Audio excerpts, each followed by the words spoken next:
So let's talk about cost. Costs in China are going up like crazy.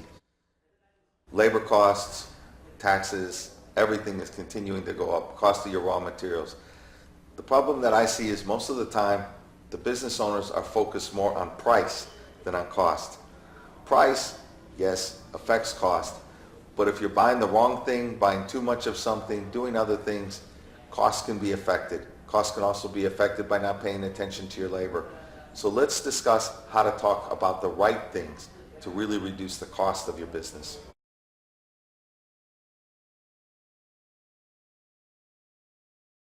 A key variable to costs is improving work standards, making sure all your people are working on the right thing at the right time, the way they're supposed to work on it. And by the way, this doesn't just include people on the factory floor. It can also include the people in the office.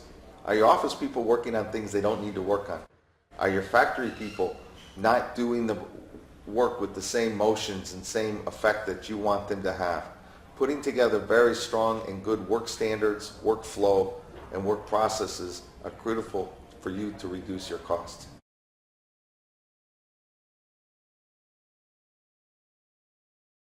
Another important aspect of cost reduction is proper planning. If you have a proper manufacturing plan on a daily basis, you can get your materials, your personnel, your machines all working together to get product out. A good product planning process can help you take the order and understand what materials need at the right time. It helps in inventory reduction. When you have good plans and proper plans, you don't need to hold as much inventory as you normally will. Both warehouse inventory and finished goods inventory can be reduced.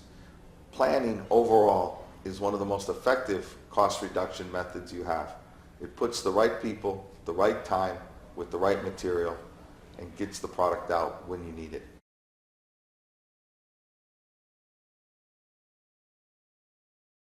Having your manpower do the work that they're supposed to do on a product at the right time increases your productivity and reduces your cost. Value-added work is the work that's actually done on the product. If you're sawing wood, it's the actual sawing of the wood, it's the drilling of the wood, it's the bending of the metal, the painting of the equipment or the thing that you're making. That is value-added work.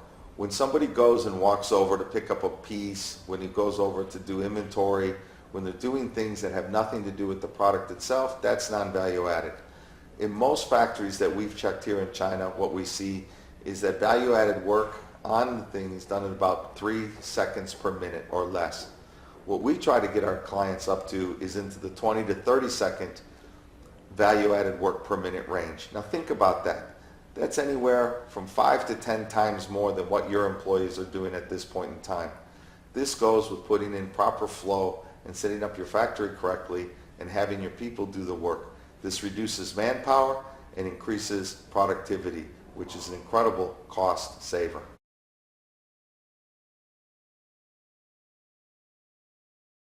Many factory owners I talk to want to put in automation. They think it's the holy grail of being able to finish and have everything. Let's automate, get rid of the people, and I'll save a lot of money. It can help, but usually it's not true. The problem with automation, especially if your factory isn't ready for it, is you don't have the maintenance people that are capable of keeping the machine working. If the machine doesn't work, you lose production and you lose money. And the machines are expensive. Don't go and buy just a cheap machine that somebody says can work. Those machines will break quickly and you'll be buying a new one in 2 or 3 years. Automation can be good if done for the right reasons. And if understood what those right reasons are, automation's fine. You have to build the infrastructure, you have to have spare parts, and you have to do the right things for automation. It's better to start out with putting out the improvement in productivity of your people, and then when they've reached the point where they can't get any more productive, then go towards automation. And really that would be 3 to 4 or 5 years down the road. You'll save yourself a lot of money, you'll save yourself a lot of problems.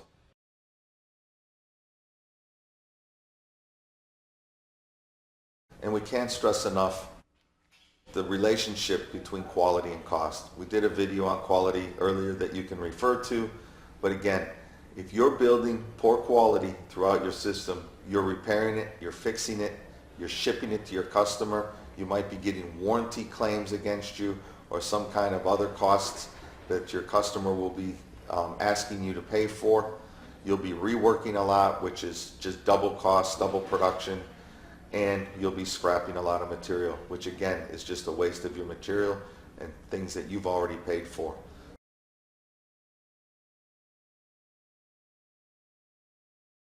Remember, when you're looking at cost, look at your entire system. Don't micromanage price. Don't micromanage small areas. Look at your overall system to determine what is the best way to decrease the cost for your factory. We've given you a few items to think about: efficiency of your manpower, improving your quality, having good planning, and others. Take a look at all of that. And when you do, you'll see that you can make incredible gains in cost. We've even helped customers go anywhere from 15 to 60% cost reductions by helping them go through this process.